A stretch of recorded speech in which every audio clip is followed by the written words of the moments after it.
이변입니다. 예, 박변입니다. 예, 저도 이변입니다. 이런 변이 있나 시작하도록 하겠습니다. 오늘은 한센인 강제 낙태 사건 관련한 승소 소식이 있었는데요.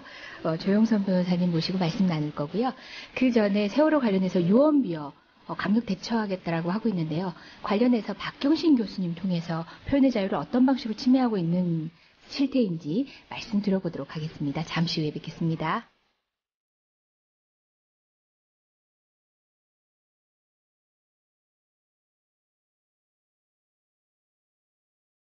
예, 금요일이 이어서 찾아온 새 변입니다. 3변, 이런 변들입니다. 안녕하세요, 변호사님들. 한 주간 어떻게 지내셨어요? 즐겁지 않은 그런 시간이었죠. 예. 무거운 마음으로 지냈죠.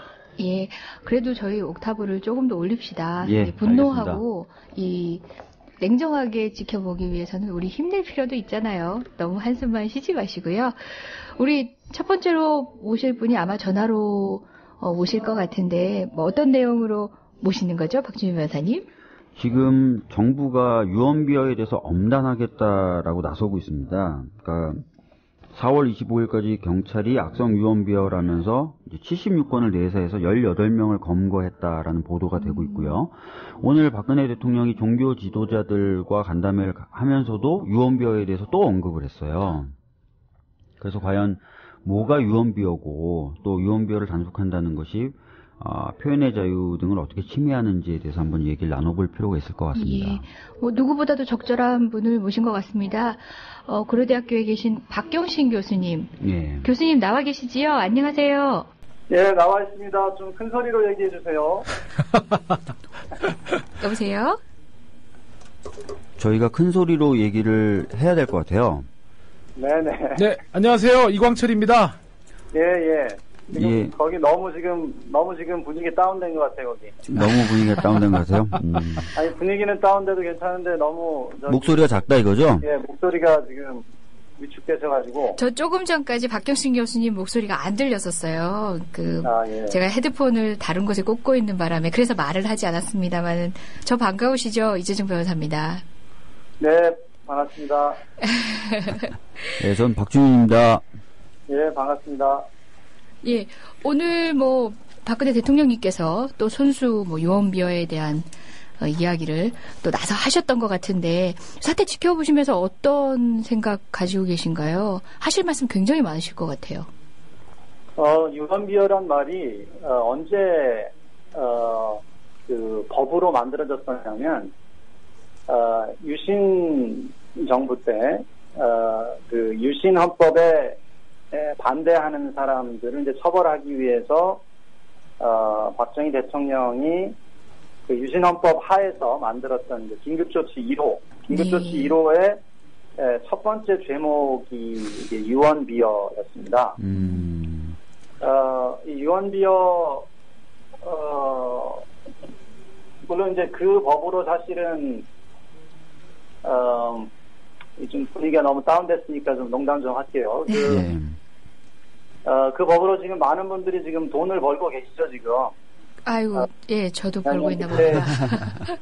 예, 그때 민주화 운동 하다가 많은 분들이 긴급조치 1호 유언비어죄로 처벌이 돼가지고, 재심을 지금 근데 긴급조치 1호가 이제, 위헌 판정을 받으면서, 그걸로 처벌됐던 분들이 다 이제, 보상을 지금 받고 계신 상태죠. 예. 무죄로 인정받고 또 국가배상에서 승소를 하셔서. 그래서 전부 다 이제 유언비어라는 거는 사실은 유언비어죄라는 거는 사실은 허위의 어떤 비판을 처벌하는 것이 아니라 사실은 진실된 비판을 처벌하는데 남용되어 왔던 그런 법이다라는 게 이게 역사적 우리 역사 속의 이제 교훈이었고, 네. 그리고 이게 세계적인 교훈이기도 합니다. 유엔 인권위원회를 비롯해가지고 여러 국제기구들이 이 허위사실유포죄는 과거에 교황청이 지동설 주장하던 사람들 화형시켰던 예. 그런 죄이기도 하였고, 그 중세에서부터 그 권위주의 국가들이 그 정권 유지를 위해서 사용해 왔던 법이다. 라고 해가지고 그 국제기구들이 폐지 권고를 계속 내왔었거든요. 네.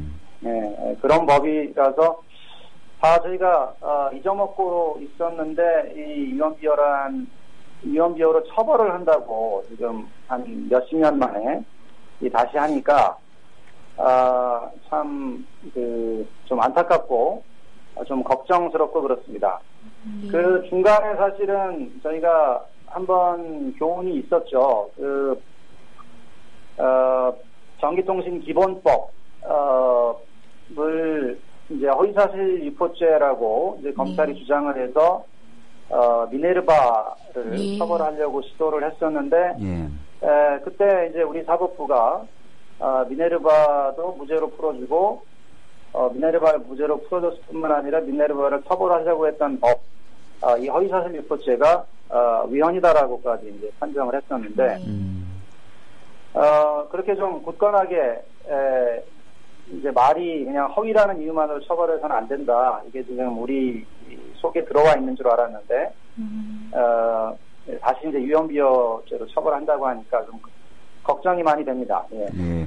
그렇지만 그 국가 재난이 발생했을 때 뭐 근거 없는 이야기들이 많이 유포되거나 하면은 뭐 정책 집행 과정이라든지 이런 부분에서 혼란이 있을 수 있다. 그래서 유언비어에 대해서 강력하게 대처해야 된다. 이런 얘기들도 있거든요. 이런 부분에 대해서는 어떻게 생각하십니까? 표현의 자유는 당연히 한계가 있죠. 표현이 표현뿐만 아니라 모든 자유에는 한계가 있죠. 딴 사람한테 해를 끼치면 안 됩니다. 딴 사람한테 해를 끼치면은 안 되긴 하는데, 이제 표현이라는 거는 표현 자체가 어떤 뭐 말이 누구를 가서 뭐 이렇게 가격하진 않잖아요. 그러니까 어떤 경우에만 그런 말을 규제할 수 있냐면은 어떤 해악이 명백할 때만 규제할 수 있다라는 거는 우리 대법원, 우리 헌법재판소가 모두 승인했던 이제 원리입니다. 예. 그래서 지금도 예를 들어서 그 생존자 가족이나 이제 피해자 가족한테 어떤 정신적 피해를 줄지가 명백한 뭐 그런 욕설들 있잖아요. 이제 인터넷에 뭐 그런 아주 심한 그런 말들이 있는데 이런 것들은 그것이 꼭 형사처벌이 필요한지 모르겠습니다만 이런 글들에 대해서는 규제가 당연히 가능하다고 생각을 합니다. 그런데 그런 것들이 아니라 그런 좀 피해가 명백하지 않은 글들 이런 것들까지 이제 규제하려고 하니까 좀 걱정이 되는 겁니다. 뭐 예를 좀 들어보자면 지금 구조 당국에 대해서 비판적인 글들입니다. 그렇죠. 구조 당국에 대해서 비판적인 말들. 예를 들어서 뭐 해경이 잠수부들의 접근을 막았다. 이런 게 지금 유언비어라고 해서 지금 경찰이 수사를 하고 있는데 근데 지금 뭐 여러 주류 언론들 JTBC를 포함해서 언론사들이 밝혀내고 있는 거는 실제로 해경이 잠수부들 접근 막았다는 거거든요. 그렇게 지금 소문이 나오고 있죠. 예. 네, 해군 잠수부들 접근도 그 사고 두 번째 날 아침에 해군이 전부 다 지금 잠수 준비를 하고 있는데 해경이 17일 날도 막았다는 거고 특히 이제 홍가혜 씨가 해경이 잠수부들 접근 막았다는 말을 인터뷰를 했다고 해서 홍가혜 씨를 지금 또 처벌을 하고 있는데 홍가혜 씨가 이 인터뷰를 18일 날 했어요. 그러면 현장에 가서 17일 날 실제로 해군 잠수부들이든지 누구들인지 지금 해경이 막았었다는 것을 듣고 그 얘기를 했을 수가 있거든요. 그래서 이런 것들은 뭐 누구에게도 피해를 주지 않을 뿐만 아니라 뭐 부정확한 부분이 있을 수 있지만 해경의 어떤 그 구조 활동을 평가하는데 매우 중요한 그런 증언들인데 이거를 처벌하겠다는 것이고 제일 중요한 것은 이 구조 당국에 대해서 비판적인 글들이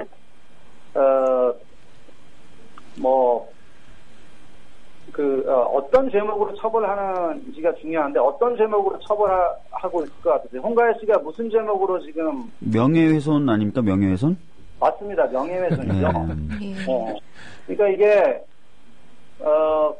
사실 그 유신 때 유언비어라는 것도 결국엔 유신 정권을 비판하는 것 처벌하겠다는 거였거든요. 예.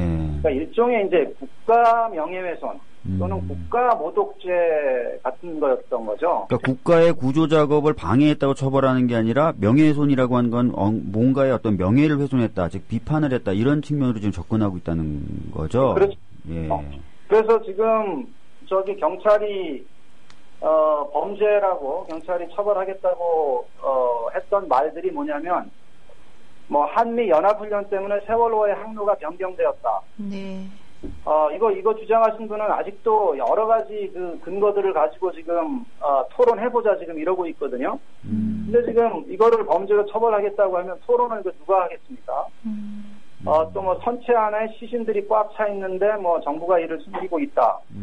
선체 안에 시신들이 꽉 찬 건 사실이고 지금 뭐 숨기고 있다라는 거는 꼭 정부가 적극적으로 그렇게 하고 있다는 것이 아니라 구조 활동을 지금 열심히 안 하는 적어도 말한 사람 입장에선 그래서 어떤 평가가 숨어 있는 것인데 그것도 지금 처벌하겠다는 것이고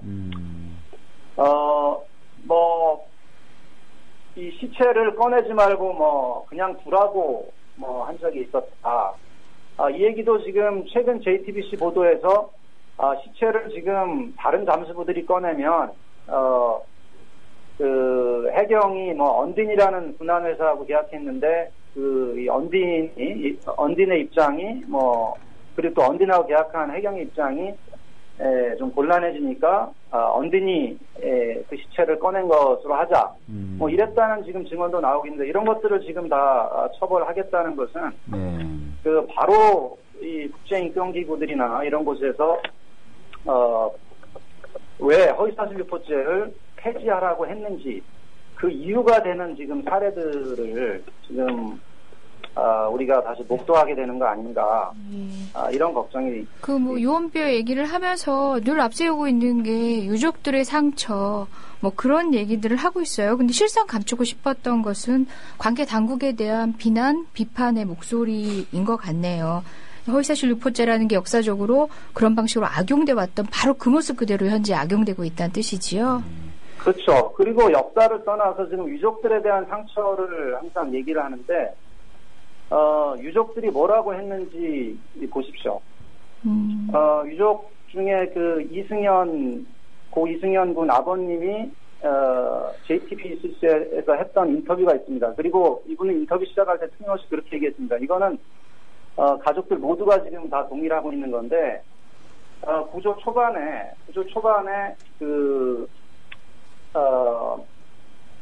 언론이 너무 잘못했다. 언론이 구조 초반에 비판적인 보도를 더 많이 했었더라면 구조 활동을 더 열심히 해서 많은 애들을 지금보다 훨씬 더 많은 애들을 살릴 수 있을 것이다. 이렇게 얘기를 하고 있거든요. 그러니까 당국에 대한 더 많은 비판을 지금 언론이 됐든 누가 됐든 해주기를 지금 유족들은 바라고 있는데 마치 그 유족들에 대한 상처를 보듬기 위해서 지금 유언비어를 규제하고 있는 것처럼 물론 유족들에 대한 그 폄하글이나 유족들에 대한 욕설 이런 것들도 규제를 하고 있는데 그것들은 유족 또는 실종자 가족 폄하 비하글이라고 해서 그건 다른 카테고리로 부르고 있어요. 근데 항상 거기에 같이 붙는 게 이제 별도로 또 처벌하고 있는 게 유언비어죠. 근데 이 유언비어라는 것은 지금 전혀 이 가족들의 그러니까 이 유언비어를 덮는다면 도리어 가족들의 상처가 더 커질 수가 있는 거죠. 그러니까 수색 과정에 대해서 문제 제기를 하는 다양한 이야기들을 오히려 못하게 만들면 지금 유족들이 느끼고 있는 불만 이런 것들이 오히려 더 커질 수가 있다 이렇게 말씀하시는 거죠? 네, 그렇죠. 박 교수님 하셨다는 말씀 제가 박 변호사님 전언으로 들었는데요. 유언비어를 단속하겠다라는 말은 세월호에서 가만히 있으란 지시와 마찬가지다 라는 말을 하셨다고 들었어요. 저는 되게 와닿는 얘기였거든요. 그렇죠. 이게 이제 표현의 자유의 반대가 뭐냐면 이제 권위주의인데요. 즉 어떤 권위를 가진 사람의 말만 따라야 한다. 근데 바로 그 사고가 터졌을 때 선장이 학생들에게 가만히 있으라고 자기의 권위를 행사해서 학생들이 자기를 보호하기 위한 활동을 하지 못하도록 했거든요. 근데 지금 다시 지금 정부가 정부 발표가 맞고 정부 발표에 대해서 비판을 하거나 정부 발표에 어긋나는 이야기를 하게 되면 지금 예를 들어서 뭐 한미연합훈련하고 관계 없다라거나 뭐 또는 7시부터 배 문제가 있었다라거나 뭐 이런 정부 발표에 어긋나는 얘기를 하게 되면은 뭐 처벌하겠다. 가만히 있어라. 지금 국민들한테 또 가만히 있으라고 지금 얘기를 하는 것은 바로 그 선장이 학생들을 죽음으로 내몰 때 했던 그 권위주의와 전혀 다를 게 없다라고 생각을 하고요. 그래서 저는 이런 식으로 누군가 이 진실을 어떤 권위 있는 사람이 독점하고 있고 그 진실에 대해서 누군가 문제 제기를 할 수 없다는 이 문화가 이번 유언비어 규제를 통해서 다시 또 고착된다면 제2의 참사 또 다시 어떤 사고가 터졌을 때 그 사고를 해결할 수 있는 권위를 가진 사람은 가만히 있어라 내가 하겠다 라고 해놓고 실제로는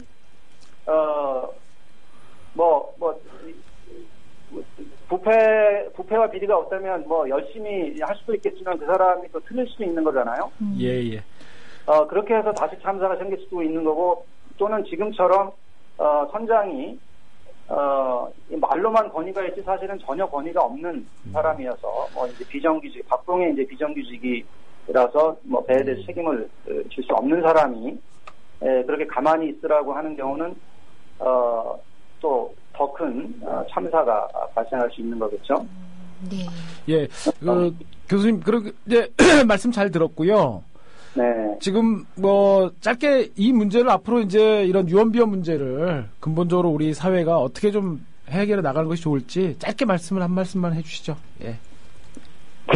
저는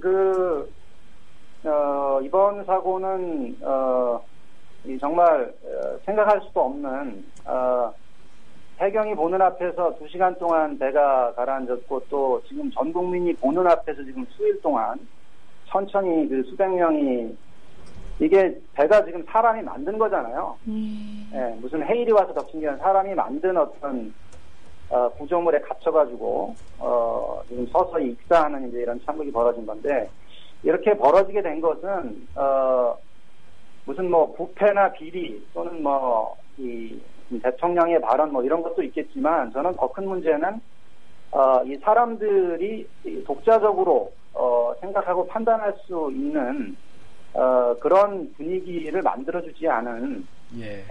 우리나라 법제도 심각한 문제가 있다고 생각을 합니다. 이게 사고가 터졌을 때 진도 관제센터에서도 할 수 있는 일이 있었고 선장도 할 수 있는 일이 있었고 선장 밑에 선원들도 할 수 있는 일이 있었고 해경 구조대원들도 그때 또는 학생들 인솔하고 있는 교사들 또 심지어는 학생들까지 이 인명을 살리기 위해서 자기와 동료를 살리기 위해서 할 수 있는 일이 너무나 많았는데 그때마다 모두 다 본인들의 어떤 독립적인 사고를 중단시키고 결국에는 죽음으로 이제 빠져들게 됐는데. 예. 교수님, 시간이 좀 다 돼서 저희가 언제 한번 모셔가지고 이 표현의 자유하고 국가 이런 규제 부분에 대해서 한번 심도 깊은 말씀을 한번 듣도록 하겠습니다. 예. 예. 아무튼 오늘 말씀 고맙습니다. 예. 예, 고맙습니다. 예, 감사합니다. 예, 지금까지 고려대 박경신 교수님이셨습니다. 저희 다음에 모실 손님, 일단 뭐 와서 기다리고 계신 것 같은데요. 오셔가지고 지금 박경신 교수님하고 나눴던 얘기 뒤풀이 말씀도 나눠보면 어떨까요? 네. 여러분 뭐 주의 깊게 뉴스를 보신 분들은 아실 수도 있고요. 또 너무 많은 뉴스가 지금 세월호에 집중돼 있다 보니까 미처 듣지 못하고 놓치신 분들도 있을 것 같아요. 지난주에 그 한센인, 여러분들 한센인이라고 하면 어떤 분이신지 아실지 모르겠는데 예전에는 이제 이런 표현을 쓰면 안 되는데 문둥이 뭐 이런 표현으로 불리워지기도 했던 그분들 기억하시죠? 이제 집단으로 한 곳에 모아 살게 하고 또 그분들이 후손을 가지는 것에 대해서 국가가 나서서 단종이라고 하나요? 이제 낙태 수술 등의 그런 폭력적인 수단을 동원해서 나서서 그런 조치들을 했었는데요. 그와 관련해서 손해배상 청구 소송을 장시간 준비해서 법정 공방을 벌여왔었습니다. 그런데 승소 소식이 있었습니다. 지난 1960년에 한센병으로 소록도 병원에 입원한 강모 씨. 76년에 가정을 꾸렸지만 강제로 정관 수술을 받아야 했습니다. 둘이 산다 하면 무조건 불러요. 그래갖고 이제 수술 마취 하고 그러고 이제 방 한 칸 촉가용 한 칸 주는 거예요. 여자 환자의 경우 혹시 아이를 갖게 되면 강제로 낙태 수술까지 했습니다. 그렇게 다 한다고 말로 다 못하지요. 지난 1950년부터 시작된 전면적인 한센인 출산 금지 정책 때문입니다. 법원은 낙태와 불임 피해를 본 한센인 19명에게 국가가 각각 3천만 원에서 4천만 원을 배상하라고 판결했습니다. 그 판결의 주역을 이 자리에 모셨습니다. 여러 가지 얘기를 또 많이 가지고 오신 분이거든요. 그 얘기뿐만 아니라 저희 회사 대표님이십니다. 조영선 변호사님 어서 오세요. 어서 오십시오. 네. 이재용 변호사님 사무실의 사장님과 제가 몸둘 바를 모르겠습니다. 자기민변집행부의 또 사무총장으로 예. 활약하게 되신 좀 어묵한 세상이니까요. 저 한진권법원에 간사를 맡고 있습니다. 현재 조영선 변호사고요. 밖에 지금 아마 내다보면은 뭐 지하철 뭐 사고도 있었습니다만 밖에 그냥 비바람이 엄청 치고 있습니다. 굉장히 먹구름이 좀 내리고 상당히 좀 그 세월호 문제로 인해서 우리의 마음이 우울했는데 좀 더 좀 심란해지는 그런 오후가 아닌가 그런 생각이 듭니다. 어떻든 이렇게 초대해 주셔서 감사드립니다. 예, 말씀 너무 잘하시는데요. 준비해 오신 거 아닙니까? 뭐 평소. 네. 아니, 제가 보통 이제 금요일 날은 뭐 웬만한 재판 다 미루고 대표님 눈치 보이지만 방송 준비를 위해서 굉장히 많은 시간이 필요한 것처럼 오후 시간을 많이 할애해서 쓰고 있거든요. 근데 오늘 방송에 모시면서 그 모든 것들이 시쳇말로 뽀록 날까봐 지금 제가 바짝 긴장을 하고 있습니다. 조영선 변호사님은 말씀드렸다시피 다른 이야기 보따리도 많이 가지고 계신 분이거든요. 한센인 소송 관련된 이번 승소 소식뿐만 아니라 조금 전에 뭐 박경신 교수님이 살짝 언급하셨던 긴급조치와 관련된 그런 유언비어 와 관련된 아주 별것 아닌 걸로 옥고를 치르셨던 분이 몇십 년 만에 지금 재심을 통해서 구제받으시고 그 모든 것들을 또 총괄해 오신 분이시기도 하고요. 실무를 한다고 보면 되고요. 뭐 큰 역할이라고. 원래 또 실무가 또 이렇게 실권 아닙니까? 예, 정말 실권이십니다. 그 한센을 좀 설명을 좀 드리자면은 사실은 그 소록도 이야기 뭐 이게 당신들의 천국 아마 대체적으로 좀 아마 소설이라고 하는 것들 읽어봤었던 분들은 아마 읽었지 않았나 생각이 드는데 한센인이라고 하는 게 참 어떻게 보면 이게 원래 말이 아니죠 사실은. 문둥이 나환자라고 하는 이름으로 해서 또 성경책에도 등장하지 않습니까? 일종의 천형. 그리고 예수님이 가장 먼저 구제의 손길을 뱉은 게 이 나환자 이 문둥이였던 거죠. 그만큼 시대적으로 역사적으로 차별을 받고 낙인 속에서 이제까지 음지에서 정말 단 한 번도 세상을 향해서 애치지 못한 상태에서 살아왔던 사람입니다. 뭐 의학적으로 이미 그 한센병이나 이런 거는 최소한 50년대에 치료가 완치가 되는 그런 질병이었어요, 최소한. 50년대부터는 완치가 되는 겁니다. 됐는데도 불구하고 일제시대 때부터 이 강제격리 정책을 좀 했었죠. 이 강제격리체라는 게 또 말이 많아지는 게 아니겠습니까? 아니요. 너무 재밌게 빠져들고 있습니다. 그 일제라고 사장님을 의식한 그러니까 일제 시대에 일본 군국주의가 제일 먼저 그 신사유람단을 유럽으로 보냈지 않습니까? 일종의. 그러면서 거기에서 배웠던 것들이 서구 유럽, 영국이나 또는 프랑스나 서독, 소위 선진 당시의 국가에서는 이 거지들이 거지나 또 구걸하는 사람이랄지 한센이나 이런 사람들이 거리에 없는 것을 발견합니다. 아, 이게 소위 말하는 서구 근대라고 하는 게 이런 모습이구나라고 했었던 거죠. 근데 이제 당시에 서구는 재가치로 원칙이었기 때문에 집에서 했는데 그걸 이제 일본에서 받아와서 이제 타라이꾸론이라고 하지 않습니까? 일본은 지금도 생각하는 중에 하나가 자기는 아시아가 아니다라는 거예요. 자기는 아시아를 부흥하고 책임져야 할 지도자적 위치에 있어서 서구적인 그런 근대적인 우리 나라단을 꾸며야 된다라는 발상을 갖고 있는데 거기에서 이 한스린들이 뭐 거리는 옷을 이렇게 구걸을 하면은 이런 근대 국가의 체면이 안 되기 때문에 이들 집단적으로 한 13개 정도 이제 집단 수용을 하게 됐던 거죠. 그게 거네요. 예, 아주 고립돼서 못 나가게 하고 그러다 보니까 그 질병이 엄청 무서운 질병으로 사람이 인식하게 되는 거예요. 그게 이제 한국에서도 그대로 소록도로 이제 가장 총독부가 만들면 가장 따뜻하고 관리하기 좋은데 그래서 일본에도 섬이 몇 개가 있습니다. 그런데 섬으로 주로 해서 못 가게 그래서 소록도라고 하는 그런 데다가 강제 격리를 시켰던 거죠. 그런 좀 강제 격리 그리고 거기서 강제 노동 당신의 청구 나오는 오마도 사건이라는 게 있거든요. 그 옆에 그 조찬 원장이라는 분이 살아계시는데 그분 나름대로는 선의를 가지고 한센인들에서 독립된 정말 우리들의 천국을 당신들의 천국을 만들어주겠다라는 뜻에서 그 간척 사업을 했는데 나중에 전라남도나 또 대한민국에 빼앗겼죠. 결국은 이제 실패한 건데 그 중에 이제 그 대표적인 피해 중에 하나가 이 단종 낙태. 그것도 일제시대 때부터 있어왔던 거죠. 설명을 좀. 한센병이 이제 많은 편견들이 있는데, 그게 전염성이 있는 건가요?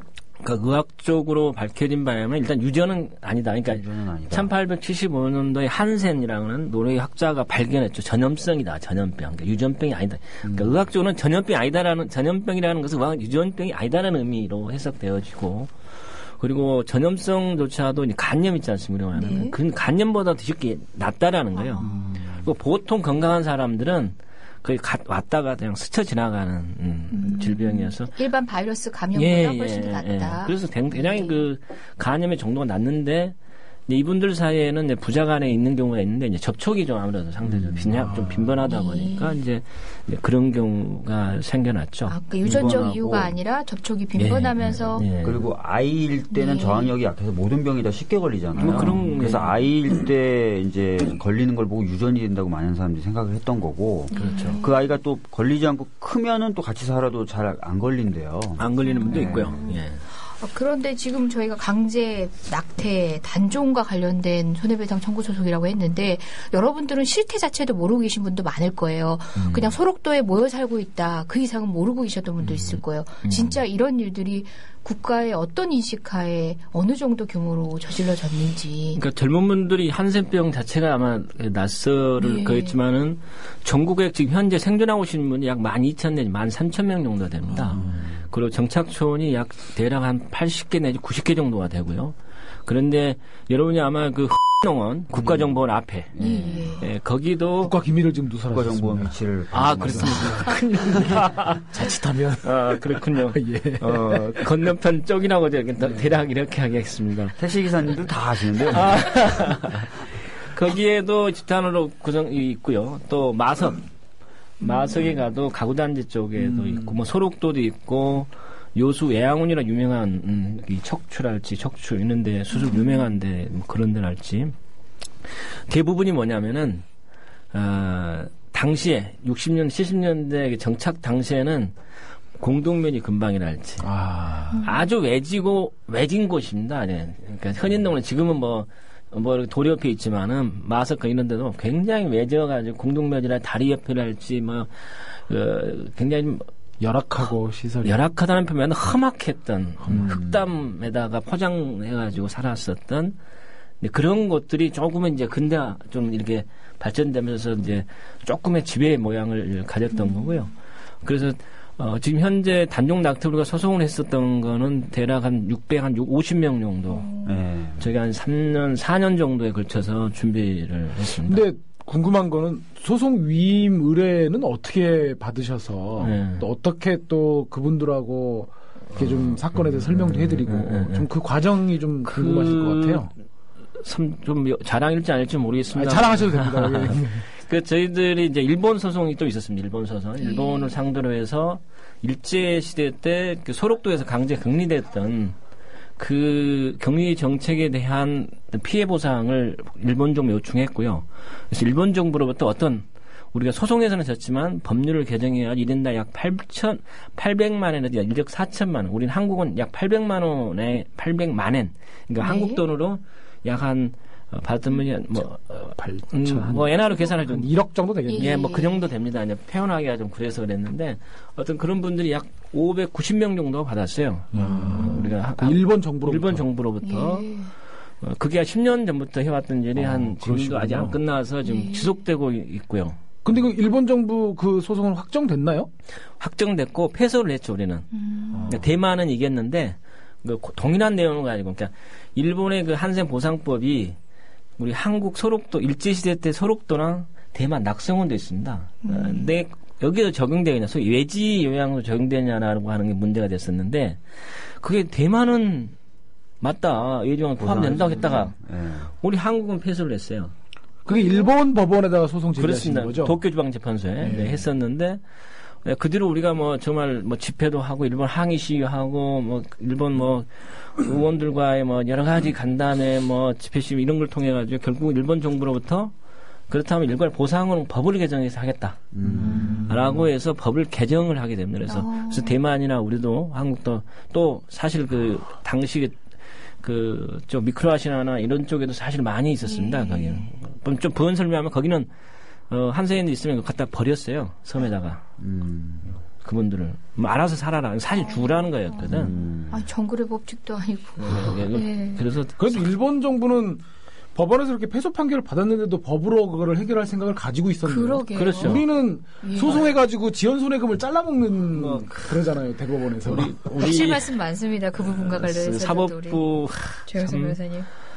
사법부 과거가 많은 건데 스스로 과거도 부진하는데 어떻든 그래서 우리가 그 중에 이제 단독 낙태라고 하는 부분들을 소송을 했고 다행히 이제 순천지원에서 소록도가 관할인 순천지원에서 이제 일단 11명 정도가 됐습니다. 그래서 이게 처음 사건이어서 상당히 여러 가지 의미가 있습니다만은 가장 우선적인 거는 그 소록도 한센인들, 이 한센 회복자라고 이제 우리 입소자 회복자로 표현하는데 이들이 어떤 사회 구성체로서 우리 대한민국에서 정당하게 자리매김했다. 하나의 인간으로서 받았다라고 하는 것.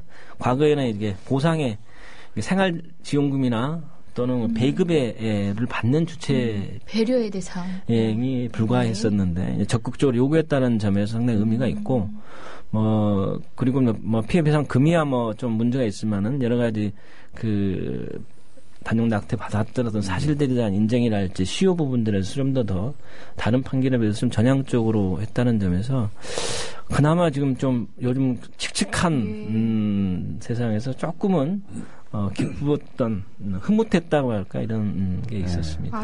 변호사님은 기억하실지 모르겠지만 그 일본 정부의 보상금 청구하기 위해서 증거가 필요하니까 진술서 작업을 했었잖아요. 그렇습니다. 그 이야기를 하려고 깜빡했습니다. 그 작업에 저도 몇 번 참여했었는데 기억하시는지 모르겠네요. 그때 한번 몇 번 우리 맞습니다. 같이 한번 갔었던 적이 있었고요. 그 뒤로 한 일본 소송을 위해서 한 저희가 2006년도부터 작업을 해서 약 2010년도 이 정도까지 아까 유임 어떻게 받았느냐 늘 찾아다녔어요. 각 정착청으로 이렇게 한 달에 한 번 정도씩 다녀서 이제 그분들하고 진술을 잡고 갔고 또 임장도 받고 하는 작업이었고 또 이번 단독 낙태 소송도 거의 비슷한 방식에 해서 2011년부터 11, 12, 13, 14 그래서 지난달에 대단원의 막을 내렸습니다. 한 달에 한 번씩 찾아가서 진짜 뭐 그런 과정을 통해서 사실은 좀 본인들과의 소통 본인들 우리 그 회복자들이 마음속에서 하고 싶었던 이야기들을 한번 이제 꺼내보는 거야. 그게 어떤 면에서는 그분들한테는 소위 요즘 유행하는 힐링 이런 게 아닌가. 이런 게시판에 행복한 동이맘님이 한센인 승소 판결 축하드립니다 하고 하트 표시를 막 가득 올려주셨는데요. 아유, 감사합니다. 예, 정말 축하드립니다. 그야말로 원고셨던 그 당사자분들의 감회도 남다르셨을 것 같은데 어떠셨을까요? 그 중에 한 분 낙태 분이 있었는데 대구 쪽 부산 영호병원이라고 하는 데가 있었는데 그분 낙태를 약 3번 정도 당했었던 거예요. 어떻게 원래 그러면 안 돼. 남편은 단종을 당해야 되는데 안 당한 게 남편은 도망가 버리는 거예요. 저 옆에 뭐 그쪽 지리를 모르는데 어디 이제 산에다가 순막을 쳐놓고 거기 살다가 밤광에서 왔다 갔다 하면서 임신을 하면은 낙태당하고 임신하면 낙태당하고 이랬던 건데 결국 나중에 이제 그분도 잡혀가지고 단종을 당했다고 하는데 그분이 한 이야기가 그 중에 하나를 낳았어요. 모르게 낳아가지고 거기다 숯골에다 놔두고 왔다 갔다 하는 과정인데 걔가 한 5, 6개월 약간의 말을 알아듣는 정도는 근데 당시 이 간호사들이 거기 이제 영어 이런 간호사들이 불시에 이렇게 이 검문이라고 해야 하나요? 예. 수색을 한다고 그러니까 각 주위가 혹시 아이가 있는지를 찾아다녀요. 그래가지고 여관에 임검 가는 그런. 네, 뭐 그렇습니다. 그래가지고 그 여성들 같은 경우는 가끔 가다 이렇게 옷 내려보라고 찔러보고 이래 있었는데 근데 갑자기 얘가 왔는데 찾아온 거예요. 예. 그러니까는 벌벌 떨면서 일어났다가 그때 단스에다 같은 데는 넣었대요. 어디요? 서랍. 단스는 이제. 그렇습니까. 서랍장 같은 데다가 넣어놨는데, 그런데 이 사람들이 이제 어느 정도 이제 그런 느낌을 받았던 거죠. 얘가 있다. 그래서 이 사람들 2시간 동안을 안 가고 찾으러 다니는 거였어요. 근데 그 조그마한 데는 도저히 걔가 있을 자리라고 생각하지 않았더니 거의 열어보지 않았는데, 나중에 이제 가고 나서 열어보니까 이 조그마한 공포 속에서, 그러니까 그 조그마한 게 공포를 안다는 거죠, 어떻게 보면. 엄마의 공포를 이어받았는지 모르겠지만, 공포 속에서 완전히 온갖 땀과 눈물과 이게 번복이 돼가지고 있는 것을 제가 만나면 꼭 그 이야기예요. 그 이야기와 젊은 여자들이 발뒤꿈치가 없는 여자라고 하는데, 그 병원에 발뒤꿈치 없는 여자가 그랬는가 봐요, 간호사가. 간호사도 사실 아니고 아마 보조가였는데, 뭔가 좀 안 좋은 일을 이렇게 여성들한테 지하실로 오라고 해가지고 이렇게 하여튼 말하긴 뭐하지만 하여튼 검사를 한다는 식으로 해서 아주 모욕적으로 했었던 이야기들 아주 원초적인 방법으로 임신 여부를 확인한답시고 정말 잔인하네요. 그게 언제적 일입니까? 그분이 1968년, 67년 정도. 68년, 70년대까지 단종 낙태가 있었대요. 실제로는 80년대까지 있었어요. 80년대까지. 참. 무슨 인간의 존엄성 이런 말은 사치군요, 사치. 그렇기 때문에 이번 판결들도 이런 부분이 나온다니까. 이미 당시의 모든 이 한센병이나 의학적인 정보나 치료는 국가가 독점하고 있는 상황에서 이미 이게 단종 유전이 아니다는 사실 인식하고 있었다. 그렇다면 이러한 자료를 제공함으로 해서 다른 정책적인 전환을 했어야 되는데 그게 판결문에 나옵니까? 예, 그런 취지가. 그런데 그런데도 불구하고 그 정책이 그래도 80년대까지 유지되었다라는 것은 이게 그러면서 국가가 치료를 주장하고 한다는 말이 되느냐, 이런 언급들이 이거는 국가의 범죄적인 행위 아닙니까? 그러니까 이번에 세월호 사건하고 비견될 수는 없습니다만은 어떤 국가 폭력이라고 하는 게 이제 우리가 말하는 이 변호사들이 좋아하는 말도 있습니다. 자기한 것이냐 부자기한 거냐 이런 말도 있습니다만은 이 세월호 같은 경우는 여러 가지 논란은 있겠습니다만은 구할 수 있었느냐, 또 구할 수 없었던 거냐, 이런 여러 가지 상황에 대한 문제는 있습니다만은. 이 단종 낙태는 한센인데 가해졌던 것은 적극적인 자기라고 적극적으로 국가가 정책적으로 환자 관리 규칙이라고 하는 것이 있습니다. 소록도 운영 규칙이라는 거기에는 정기의 수술을 조건으로 한 동거를 허용한다라는 게 규정이 다 돼 있어요. 그러니까 국가가 적극적으로 긴급조치와 마찬가지죠.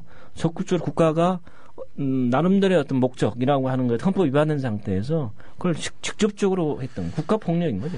아니 그러니까 국가가 그렇게 지금 변호사님 말씀하신 것처럼 여러 가지 과학적, 의학적 지식에 기반해서 유전적인 것이 아니고 조금만 주의를 기울이면 충분히 예방할 수 있는 그런 사실을 뻔히 알면서 보다 좀 다른 그분들의 인간적인 존엄성을 존중할 수 있는 다른 정책들을 시행해보지도 않고 일종의 편견과 이런 것들에 기반해가지고 그분들을 그렇게 뭐 거의 범죄적인 행위를 저질렀다고 하는 게 그건 나치하고 다를 바 없는 거 아닌가요? 그렇습니다. 참 그 안타까운 게 그들은 사실은 제가 소록도에 처음 갔었던 데가 약 91년도에만 갔었습니다만은 그때 갔을 때도 사실은 거기 지금 현재 강금실이라고 하는 거에가 이렇게 태아 강금실? 예, 강금실. 예, 강금.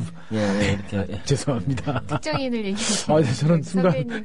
이렇게 그 포르말병에가 태아 표본 그리고 각종 장기 표본이 있었어요.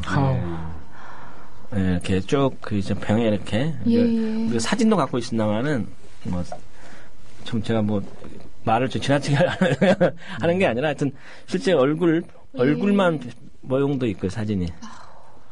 변호사님 소송 뭐 위임 받으시고 또 그동안 짧지 않은 시간 동안 하시면서 정말 분노도 많이 하고 그러셨을 것 같아요. 근데 이제 그 분노, 국가에 대한 분노보다는 이들이 갖는 스스로의 체념. 우리는 단종해야 되는 줄 알았고 낙태 당하는 건 규칙이니까 당연히 해야 한다. 이게 인식. 어떤 어떤 면에서 스스로가 그 인간으로서의 어떤 자기 자존감조차가 사실은 일반 사람들하고는 좀 차원이 좀 다르죠. 그러니까 분노조차 어떻게 보면은 느낄 새도 없이 분노가 자행돼 버린. 예. 그래서 또 그분들이 이야기하는 우리 식구들이라고 표현하고 뭐 이렇게 하지만 이렇게 다른 외지 사람들은 소위 건강인이라고 이렇게. 네, 우리는 비건강인인 거죠. 예. 뭐 이렇게 이제 옛날에 왜 장애인 분들이 정상인 뭐 장애인 그래가지고 요즘 이제 일반인으로 바꿔 부르잖아요. 참 그것도 좀 근데 그건 이제 어느 정도 정착이 된 것 같아요.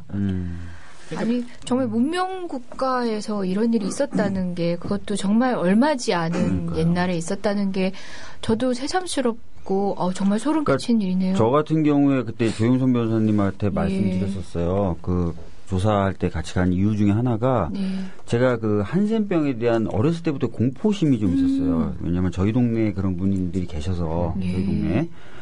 그러니까 원인도 모르면서 저는 그냥 그 병 자체를 너무 두려워했고 그랬던 것을 좀 반성하는 의미에서 한번 가본 건데 실제로 이제 가면서 설명도 듣고 가기 전에 제가 여러 번 확인을 했었어요. 이게 진짜 전염이 안 되는 거냐. 근데 실제로는 그런 게 전혀 아니더라고요. 저도 잘못 알고 있었던 거고. 그래서 그런 부분에 있어서는 뭐 많이 반성을 했었죠. 조금 다른 얘기인데 지금 사실 이제 에이즈 이제 후천성 면역 결핍 이제 바이러스에 감염되신 분들 같은 경우에도 사실 인권 침해 논란이 굉장히 심각하잖아요. 그렇죠. 변호사님 보시기에는 이제 한센병 그분들의 경우하고 지금 알고 계신 그 에이즈 감염자에 대한 국가의 대처하고 보면 우리 사회가 우리 국가가 그런 어떤 그 희귀한 병에 걸리신 분들에 대한 그 대처가 어떻게 조금 개선이나 진전이 좀 있는 것 같습니까? 비슷한 거죠. 일단 가장 우리가 그 장애가 등록시키지 않습니까? 등록. 이 등록이라는 게 사실은 사회적으로 사실은 매장의 다름 아니거든요. 그렇죠. 그러니까 이미 등록되면 누구나 알 수 있는, 그러니까 누구나라보다는 관리 가능한 주체들은 다 아는 거죠. 이 사람은 우리 동네 누구는 뭐 이런 사람이다라고 하는 것들 일종의 이제 낙인이 지켜지는 낙인이 지킴으로 해서 그 사람들은 늘상의 이제 어떤 면에서 주민들 감시와 또 견제 이런 것들을 받게 되는 거죠. 그거 자체가 사실은 상당히 등록제 부분들은 물론 정책적인 불가피성도 사실은 좀 있을 수는 있겠지만은 그 최소화하는 방법에 대한 연구들이 많이 좀 있어야 하지 않을까 이런 생각은 좀 들어요. 최근에 또 장애분들이 또 얘기하는 게 등급제. 등록을 하는 게 아니라 등급을 나눕니다. 마치 그분들이 쓰시는 표현이에요. 우리가 무슨 소고기냐, 등급을 매기냐, 어떻게 인간에게 인간이 등급을 매기냐. 그래서 이 등급제를 폐지하자라고 많이 또 주장하고 계시죠. 그게 장애 1급, 2급 그렇죠. 그러니까 지금 많이 장애인 관련된 입법이나 이런 많이 나옵니다만은 우리 사회와 국가가 굉장히 어떤 사회적 약자에 대해서 굉장히 잔인하다라는 거죠. 역사적으로 봐도 당시 우리 그 6.25 때 민간인 학살을 봐더라도 보면은 일반 사람 동네에서 그냥 일하고 먹고 사는 사람 무슨 자가 오고 뭐가 있겠습니까? 가장 보도연맹 사건 같은 게 가장 정말 원초적으로 그냥 땅만 앓는 사람들한테 자와 우를 더 씌워가지고 학살하는 문제랄지. 또 70년대 같은 경우 제가 요즘 이런 형제복전 사건 같은 경우 같이 불황하자 이런 사람은 무조건 가둬놓을 수 있다. 또 뭐 이런 아주 발상들이 있어서 그 사회에서 가장 어떤 면에서 취하층 또 어떤 배움도 부족하고 경제적 기반이나 여러 가지 능력에서 주변 여건 굉장히 열악한 사람들에 대해서는 그렇게 가둬놓어도 되고 그렇게 격리해도 되고 저 사람들은 좀 맞아도 되고 저 사람들은 단종 낙태해서 아예 씨를 거세해도 되고 이런 어떤 우리 사회가 갖는 또 다른 어떤 폭력성 이거는 같은 변조에서는 우리가 그 이주 노동자들이 가지는 또 다른 차별과도 다 맥락이 비슷하지 않는가 이런 생각이 듭니다. 그게 이제 사실은 한 사회, 한 국가의 인권이 얼마만큼 잘 보장되고 있느냐를 보려면 그 사회에서 가장 약한, 가장 소수의 집단의 인권 상황을 사실 보면 되는 거잖아요. 지금 조영선 변호사님 말씀하신 것처럼 그런 우리 이주 노동자들에 대해서 우리 국가가 취하고 있는 그 소위 이중적인 정책, 그 서구나 미국이나 유럽 쪽에서 온 외국인들과 그 바깥에서 오신 분들에 대한 그 우리 법무부의 그 차별적이고 기회주의적인 행태들을 보면 어떤 사람들은 완전히 뭐 우리 무슨 하인 하녀처럼 대하고 서구의 백인 계열에서 온 이주 노동자들은 무슨 하늘 떠받치듯이 하는 걸 보면 우리 사회의 인권이 아직 갈 길이 멀었다 이런 생각이 많이 듭니다. 많이 인식이 그 인권에 대한 인식이나 사회적 차별에 대한 인식도 많이 전환됐지만은 그러니까 부지불식간에 우리가 그동안에 20년, 30년, 40년 이렇게 이제 우리가 성장 과정에서 교육받고 부모님은 교육받고 학교에서 교육받고 가는 데서 느끼는 이 모호한 이 차별의식이랄까 이런 것들이 사실 존재하는 것 같아요. 그래서 그런 부분들에 대해서는 장기적인 우리가 교육이랄지 이런 걸 통해서 이제 조 변호사님하고 이제 그 말씀을 좀 나눠봤으면 좋겠어요. 그러니까 이제 한센병이라 이런 좀 우리 사회에 정말 극소수의 아주 차별받는 그런 분들에 대한 인권의 문제에서 이제 장차 이제 민변의 또 사무 집행을 총괄하시게 될 또 사무총장님으로서 민변을 또 이끌어 나가실 그런 입장에서 우리 사회 지금 전체적인 전반의 인권 상황이라든지 이런 부분에서 좀 어떻게 보시는지. 시작하시면 꽤 긴 얘기가 될 것 같은데요. 그렇죠. 저희가 1부를 한 3분 정도 뒤에 이제 마무리를 하고 2부의 장을 열 텐데, 그러면 그 알겠습니다. 질문 킬하고 제가 3분짜리 질문. 네, 알겠습니다. 킬 당했습니다. 좀 질문. 적절한 질문인지 나는 그게 또 의문이어서. 제가 어차피 제 질문은 답변이 길어지시더라도 2부의 연장해서 하시면 됩니다. 이렇게 또 차별을 제가 왜 자꾸 과거에 집착을 하십니까? 한센인 소송, 그리고 또 저희가 아직 말씀 나누진 않았지만 재심소송, 긴급조치 재심소송도 많이 하시는데요. 어떻게 보면 현재는 우리 사회에 관련이 없다고 생각되어지는 일들일 수도 있어요. 왜 이렇게 과거에 집착을 하고 계신지요? 과거에 집착하는 남자? 원래 제가 과거가 많습니다, 사실은. 네, 진짜 과거가 많으시더라고요. 과거가 많고, 원래라는 표현보다는 저는 주로 관심 분야가 노동, 사건, 노동조합 운동, 이런 것이었는데, 어떻든 이제 민변 활동을 쭉 하면서, 이제 노동조합 활동, 노동위원회 활동도 합니다만은 하면서 이제 평택 대출위를 접하고 또 그러면서 이제 우리 한국 사회에서 있었던 과거사 문제에 대해서 우연히 사실은 긴급조치라고 하는 오종상이 사건을 다른 분이 없어서 그걸 내가 한번 해볼까 이런 사실 이제 우리 형님 세대가 이제 긴급조 세대다 보니까 그 형님 세대의 문제에 내가 한번 관심을 가져볼까 이러면서 사실은 큰 동기나 어떤 그런 것 없이, 형님 세대의 문제로서 내가 좀, 그래도 한번 내가 접근해보는 게 좋겠다라는 생각을 해서 오종사건을 했었는데, 이 문제가 단순한 개인의 문제가 아니라 시대의 문제이고, 70년대를 대표로 하는 그 국가, 공권력에 의한 폭력이라는 점에서 봤을 때, 이거는 우리 민변이 정말 좀 집단적으로, 조직적으로 대응하고, 또 이것을 이긴다는 문제만 아니라 다른 다수의 피해자들의 피해 회복을 위해서 뭔가를 좀 구체적으로 해야 되지 않는가 이러면서 좀 외연이 확정이 되었고 하다 보니까 느꼈던 부분들은 우리 한국사가 이렇게 지금 현재까지 많은 문제가 해결되지 않는 부분을 중 하나는 우리 과거사 문제, 일제시대의 문제부터 일제시대 때 가해자였던 자라들이 친일파들이 이후에 이승만 할수도 그대로 가해자로서 나타납니다. 용산 그 한강철교를 폭파했던 것도 사실 이승만 관련 사람입니다.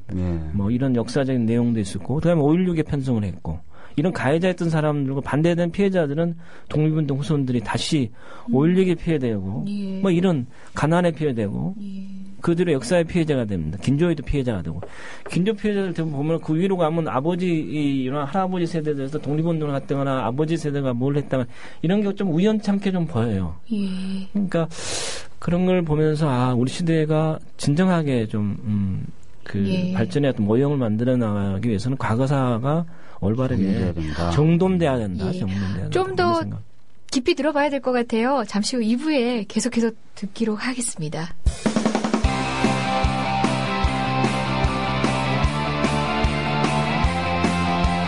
지금 여러분께서는 이재정, 이광철, 박주민 변호사가 진행하는 이런 변이 있나를 듣고 계십니다. 이 방송은 매주 금요일 낮 4시부터 5시 반까지 국민 라디오를 통해 가장 먼저 청취하실 수 있고 팟캐스트 포털 팟빵에서 다시 들으실 수 있습니다.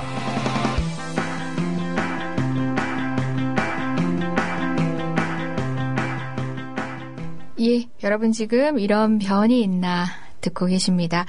2부 방송 시작하겠습니다. 오늘은 지금 한센인 강제 낙태 단종 사건, 국가를 상대로 한 손해배상 사건에서 승소 판결을 받아내신 그 주역 조영선 변호사님 모셔서 말씀 나누고 있고요. 차기 민변의 살림 책임자 사무총장님을 하시게 될 분입니다.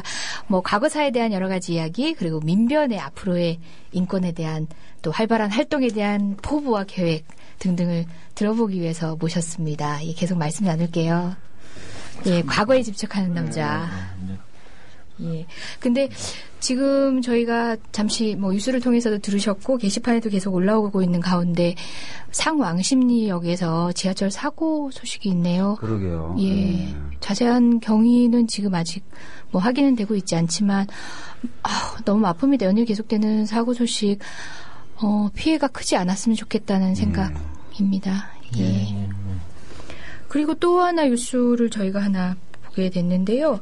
그 한성교 의원님 그 느닷없이 법에 대해서 아는 척을 하시네요.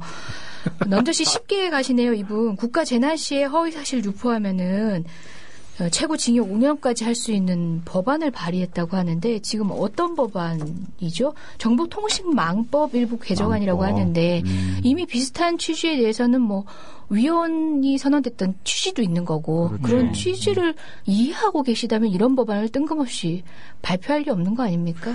박근혜 대통령께서 신경 쓰시니까 또 박근혜 대통령을 누나라고 부르시는 분께서 가만히 계시기는 어렵겠죠. 예. 박근혜 대통령을 누나라고 그러면 박지원하고는 어떻게 되는 관계인가요? 새삼 또 궁금해지네요. 네. 궁금하지 않아요. 이게 사실 이게 그 내용 보니까는 뭐 재난 상황 시 뭐 이렇게 국가 사회적 위난이 발생한다. 참 이게 그 표현 자체가 내란죄만큼 굉장히 추상적이고 포괄적이거든요. 사실 국가적 사회적 위난이라는 게 어떤 범죄까지 해당되는가. 뭐 세월호라고 이야기할 수는 있겠습니다만은 세월호보다 만일에 적다면 또 어떻게 해야 되는 거냐. 여러 가지 좀 물론 언론에 등장한 것만 가지고 어떻게 판단하기는 어렵습니다만은 상당히 좀 허위라고 하는 부분들을 가지고 해서 또 보통의 요즘에 그 SNS나 이런 통해서 하고 있는 여러 가지 이제 언론의 자유를 과도하게 침해할 우려도 상당히 좀 있을 것 같네요. 그러니까 이거는 기본적으로 국가가 국민들한테 자신이 없는 거예요. 국민들이 국가의 정책에 대해서 뭐라고 비판할까, 자기네들 뭐 좀 약점이 찔릴까. 근데 지금 하는 꼬라지 보면 국민들을 무서워할 만도 하죠. 눈앞에서 지금 생떼 같은 살아있는 우리 어린 목숨들을 다 죽음으로 밀어넣었으니 얼마나 지금 국민들이 두렵고 그러겠어요. 그러니까 그거 관련된 부분 여러 가지 정보 제공이라고 하는 데서 대단히 의미가 있는 거겠죠. 과거에 많은 이 선원 사고 같은 경우는 아주 국가재단 부분들은 이런 지금 뭐 카카오톡이니 뭐 동영상이니 이런 게 없었지 않습니까? 없었던 시대였기 때문에 국가의 어떤 여러 가지 수사 결과 또 언론 통제 이런 부분을 통해서 지득했기 때문에 그런가 보다라고 했었지만 지금은 실시간으로 모든 사실들이 이제 언론이나 이런 게 그 주요한 언론이 아닌 사적 공간에서 굉장히 많이 광범위하게 형성되고 전파되지 않습니까? 그렇기 때문에 이번에 이제 세월의 문제도 학생들이 뭐 카카오톡을 보낸다랄지 또 동영상을 찍은 거랄지 나타나는데 이런 게 어쩌면 이제 진화된 언론 환경인 거죠. 이제는 어느 국가에 의해서 정보나 어떤 그 결과들을 독점할 수 없는 세상이 된 거죠. 그에 맞게 국가도 그에 맞서서 이 새로워지는 환경에 맞게 법안이랄지 좀 대응을 해야 되는 거지. 구시대죠. 긴급조치와 같은 시대의 허위. 유언비어 유포랑은 거의 비슷한 이야기거든요, 사실. 그러면 좀 생각한다는 건 좀 태행적인 게 아닌가, 좀 약간 우려가. 외국에서 연구 결과가 하나 나왔는데요. 2010년도에 칠레에서 지진이 크게 일어났었고, 또 해일도 지진 때문에 닥쳐서 500명 정도 사망자를 냈던 사건이 있었습니다. 이때 이제 트위터가 굉장히 뜨거웠었죠. 정보에 대해서. 근데 그 당시에도 아마 이런 논쟁이 있었나 봅니다. 이 트위터가 제공하는 정보가 진실이냐 허위냐 그리고 오히려 이 트위터가 제공한 정보 때문에 더 혼란이 가중되는 거 아니냐라는 이야기가 있었는데 이 사태가 정리되고 나서 왔다 갔다 했던 트위터 내용들을 분석한 결과 다양한 트위터들이 처음에 나오다가 정확한 정보를 담은 트위터만 살아남아서 계속 리트윗이 되더래요. 그래서 오히려 어떤 재난에서 정보 제공 역할을 훌륭히 수행해냈다라는 게 2010년도에 그 미국의 연구 결과로 나왔네요. 네. 말 그대로 표현의 자유 영역에서는 자정 능력이 있다라는 걸 보여주는 연구 결과네요. 아까 박경신 교수님 전화 연결 통해서 저희가 지금 세월호 사태에 유언비어를 단속하겠다라는 그런 대책만 내놓고 있는 이 한심한 정부에 대해서 잠시 말씀을 드렸었어요. 그때 박경신 교수님이 긴급조치 그때 뭐 물론 뭐 더 이상 거슬러 올라가서 유럽에서 이제 교황 당시에 얘기부터 하시긴 했는데 긴급조치 얘기를 잠시 하셨는데요.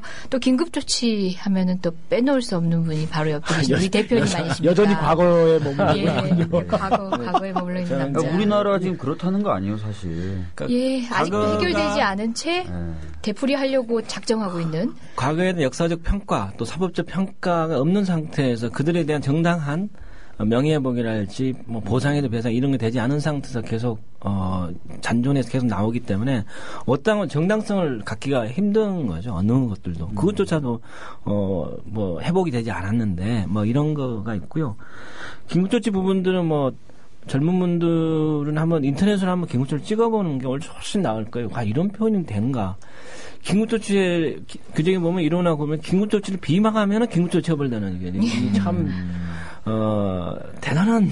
고칠 수 없는 법이 되는 거예요. 예, 그렇습니다. 또, 위실헌법을 개정청원 하거나, 뭐, 비방하거나, 이렇게 되면은 이제 징역 15년 이상의 징역. 뭐, 민청학년은 사형까지도 뭐, 가능했었던 거예요. 근데 유언비어라는 게 사실은 말이죠. 예. 뭘까요? 떠도는 말이거든요, 그냥. 유언비어. 누구네 집 딸이, 임신했다더라, 라고 하는 건 유언비어지만은. 누구네 집 딸.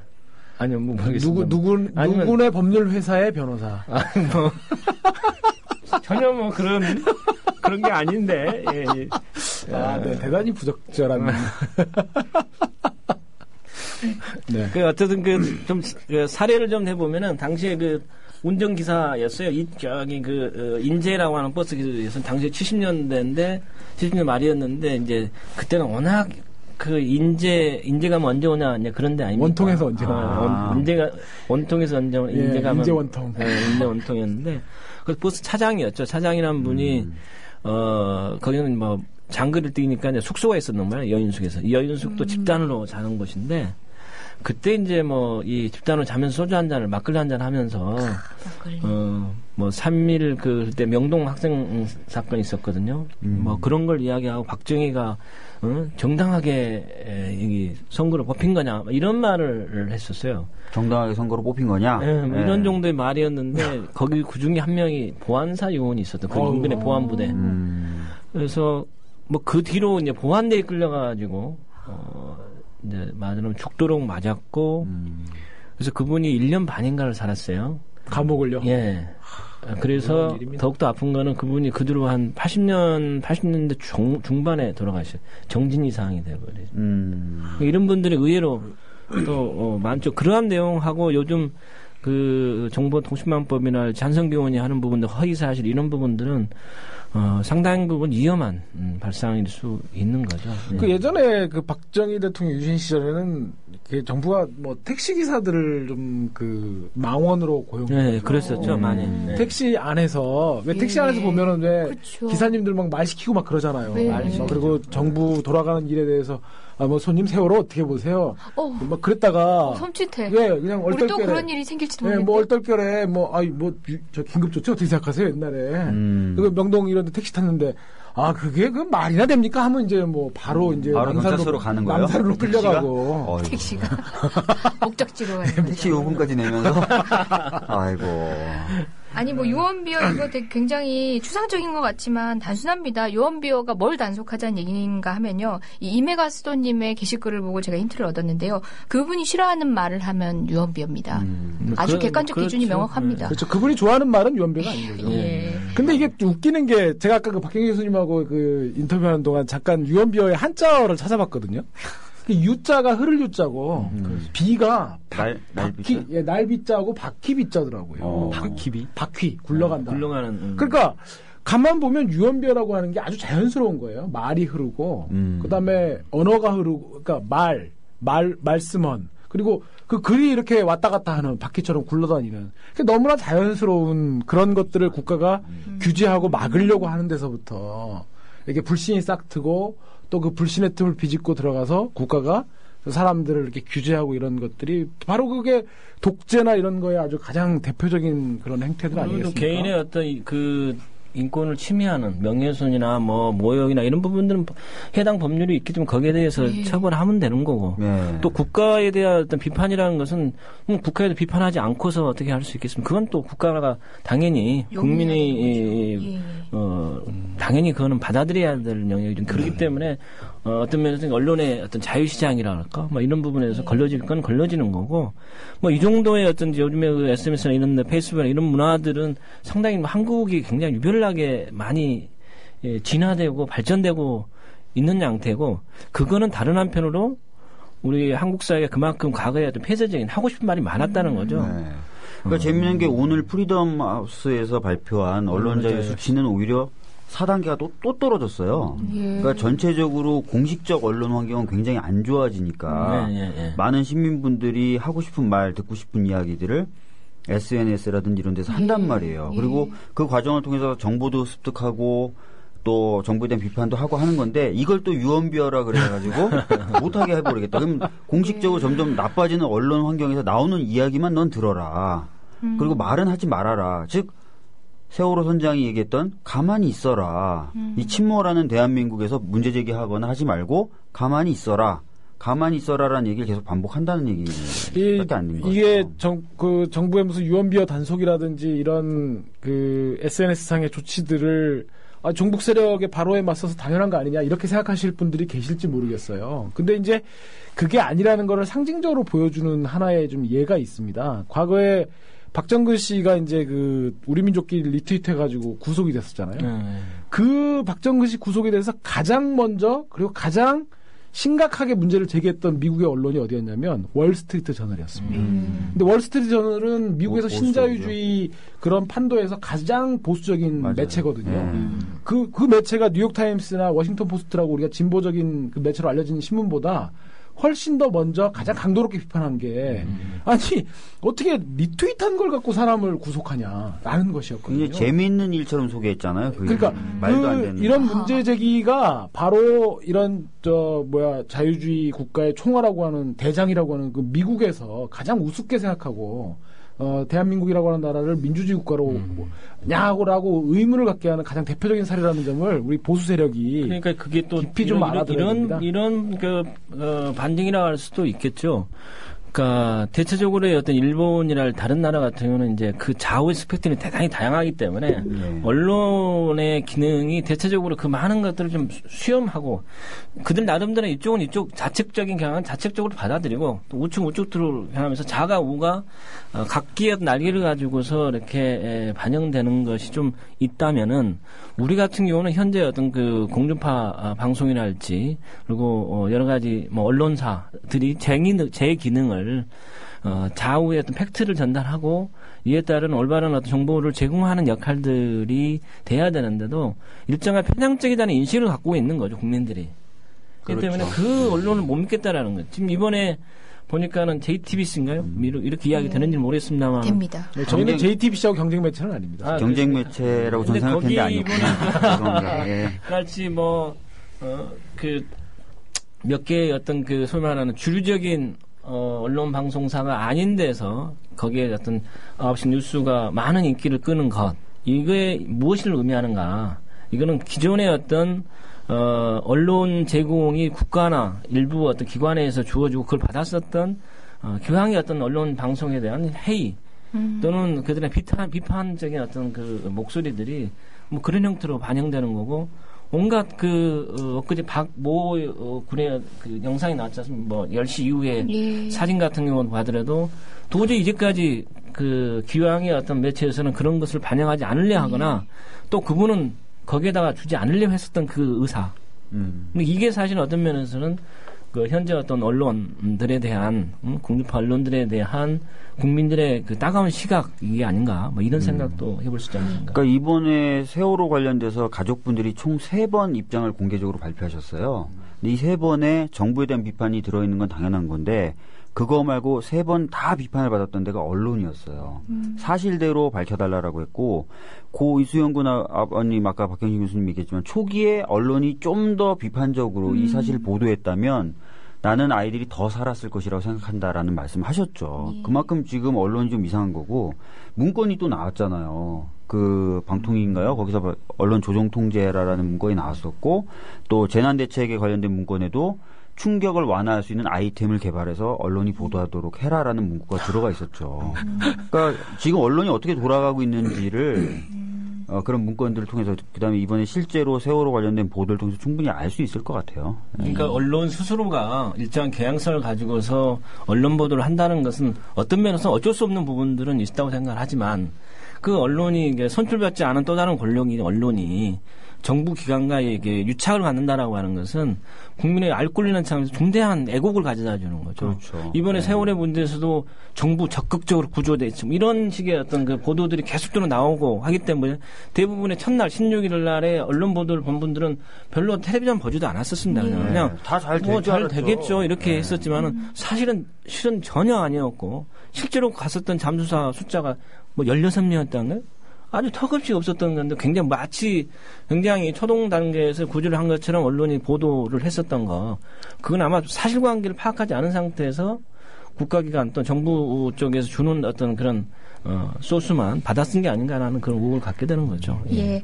지금 조영선 변호사님 처음 오셨을 때는 이제 한센인 소송 그리고 또 저희 긴급조치 재심 사건에 대해서 여쭤볼까 했었는데 지금 모든 이슈를 다 망라해서 정말 청산 뉴스의 말씀을 하십니다. 관점도 훌륭하시고. 이재정 변호사님도 청산 뉴스로 아부를 하시는데. 제가 꼭 저희 회사 대표님이라서 이런 말씀 드리는 건 아니지만. 좀 오늘 좀 눈에 띄네요. 예. 아부의 수준이. 근데 어떤 게스트가 나오셨을 때보다. 우리 청취자 여러분들도 동의하시리라고 생각합니다. 전 동의합니다. 동의하시죠. 이런 동화를 봤나. 예, 법무법인 동아 대표 변호사님이십니다. 저희 과거사 문제 특히 긴급조치 문제만 하더라도 처음 시작부터 또 그 법리적인 문제를 험난하게 넘어가던 그 과정의 이야기 정말 들을 얘기들이 풍부하거든요. 근데 오늘은 또 다른 이야기들 특히 유언비어에 맞춰서 말씀 나누느라고 그 얘기는 또 못 물어봤는데요. 또 아직 남은 산도 있고. 긴급조치 진행 과정을 좀 말씀드리죠. 왜냐하면 많은 분들이 긴급조치가 끝난 걸로 생각을 합니다. 예.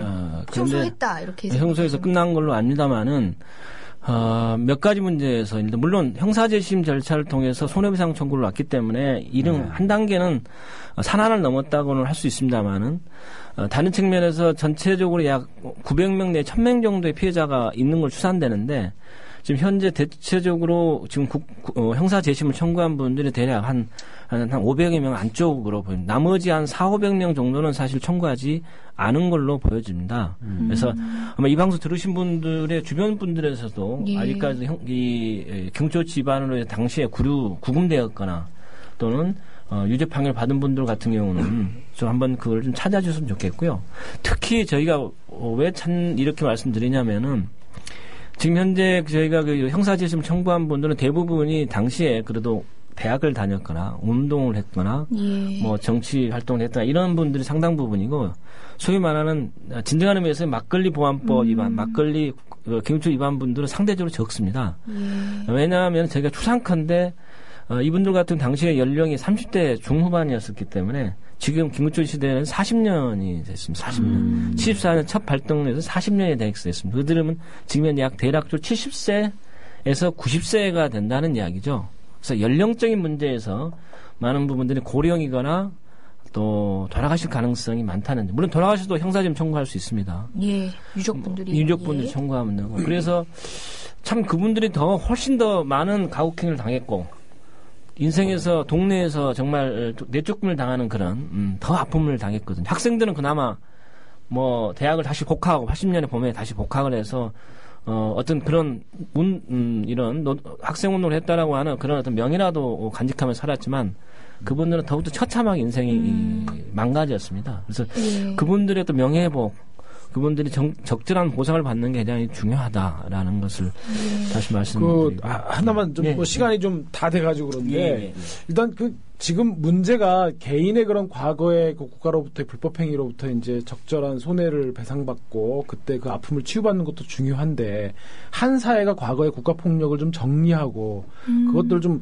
뭔가 좀 매듭을 짓고 다시는 그런 일이 좀 재발하지 않게끔 하는 그런 사회적인 국가적인 뭔가 제도 이런 그렇습니다. 것도 필요한 것 같은데 맞습니다. 그 논의는 없는 것 같습니다. 참 지금. 그게 굉장히 안타까운 부분이고요.